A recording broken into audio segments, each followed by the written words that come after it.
সিলেট জেলায় যাবেন এই 5টি কারণে। নাম্বার 1, জাফলং। এই স্থানটি সিলেটের একটি বিখ্যাত পর্যটন স্থান যা ভারতের মেঘালয় রাজ্যের সীমান্তে অবস্থিত।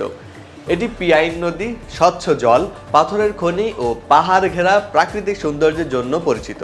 পাথরের শহর নামে পরিচিত এই স্থানটি পর্যটকদের জন্য অন্যতম আকর্ষণীয় গন্তব্য। নাম্বার 2, রাতারগুল জলাবন। রাতারগুল জলাবন বাংলাদেশের একমাত্র মিঠা পানির জলাবন, যা সিলেটের গোয়াইন ঘাটে অবস্থিত। বর্ষাকালে এটি পানিতে নিমজ্জিত হয়, তখন নৌকা ভ্রমণের মাধ্যমে এর সবুজ প্রকৃতি ও অনন্য পরিবেশ উপভোগ করা যায়। নাম্বার 3, হযরত শাহজালাল রহমতুল্লাহ আলাইহি এর মাজার। হযরত শাহজালাল রহমতুল্লাহ আলাইহি এর মাজার সিলেটের অন্যতম গুরুত্বপূর্ণ ধর্মীয় ও ঐতিহাসিক স্থান। তিনি একজন সুফি সাধক ছিলেন যিনি ইসলাম প্রচারে গুরুত্বপূর্ণ ভূমিকা রাখেন। সিলেট শহরের কেন্দ্রে অবস্থিত এই মাজারে প্রতিদিন অসংখ্য ধর্মপ্রাণ মানুষ শ্রদ্ধা জানাতে আসেন। নাম্বার 4, বিছানাকান্দি।